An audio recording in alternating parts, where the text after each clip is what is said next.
Great day, computer scientists, and welcome to BootUp's Code Music. This series is entitled How to EarSketch. In this session, Session 1, we will introduce the EarSketch environment and play a sample song. EarSketch was created by the Georgia Institute of Technology's, also known as Georgia Tech's, very own Dr. Brian McGurko and Dr. Jason Freeman.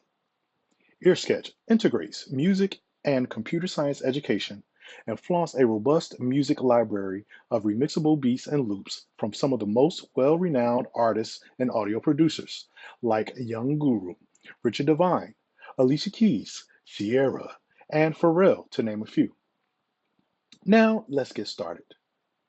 First, navigate to the web address https://earsketch.gatech.edu/earsketch and the number 2. A welcome tour may pop up when you are first visiting the website.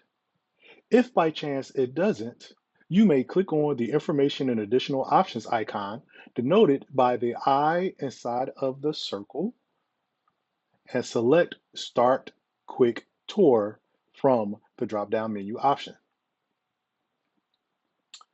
Welcome to EarSketch. Are you ready to start coding and composing? If you are a first-time user, click Start below for a quick tour of the EarSketch interface. If you are an experienced user, click Skip to start coding. EarSketch is free to use under the terms of our license agreement. The default programming language for this tour is Python. Click below to change to JavaScript. So you can click here under default programming language. In the drop-down menu, select JavaScript. I'm going to change it back to Python for this tour. And later, I will show you how to change to block coding. Now, we're going to click on Start. 1 of 8. Explore the code editor. The code editor is your workspace to compose music. It is a text editor with numbered lines. As you notice, the numbered lines are on the left, and the code editor is near the center of your workspace. Next, 2 of 8. Run your code. Run the code to generate your music. Click the Run button and view your arrangement in the digital audio workstation located above the code editor. As you notice, there is a green button that is entitled Run above the code editor, so we'll click on that.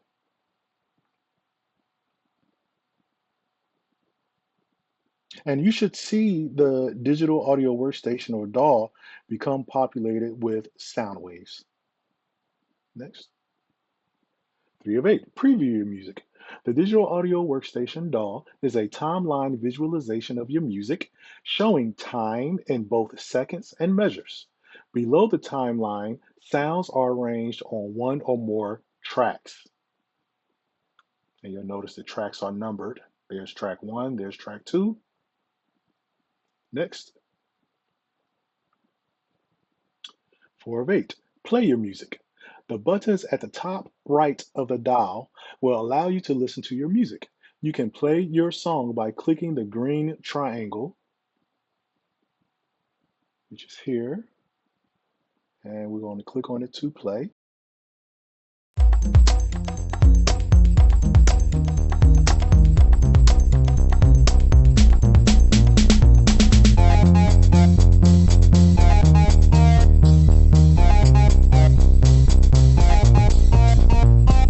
All right, next. 5 of 8.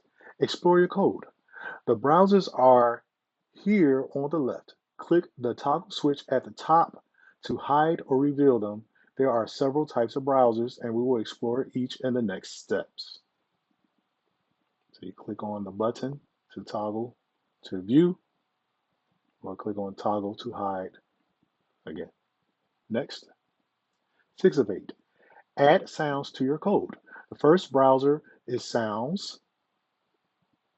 Scroll, search, and filter through the list to discover 4,000 plus sounds to use in your music, composed by popular recording artists. Next. 7 of 8. Save your code. Your code is automatically saved to scripts from the script menu. You can download your music as an audio file. See the scripts menu and your sample code below underneath my scripts. Next. 8 of 8. Read the curriculum. On the right side is the curriculum panel. Use the toggle switch to display the curriculum and click the navigation bar to view the table of contents. So the curriculum contains helpful videos and information as well as self-paced lessons. End. Congratulations on completing the tour. You're now ready to start making music. Click plus to create a new script and start coding. Close tour. In order to code using blocks, click on the settings icon or gear that's located next to the run button that we alluded to earlier and select blocks mode from the drop down menu options. You should notice a toolbox appear with different drawers that hold corresponding blocks for you to use, the different tools in the toolbox. And you'll notice the text coding has been changed to block coding. That's all for this session. Join us in session 2 as we dive deeper into coding and embedding sounds. Thank you.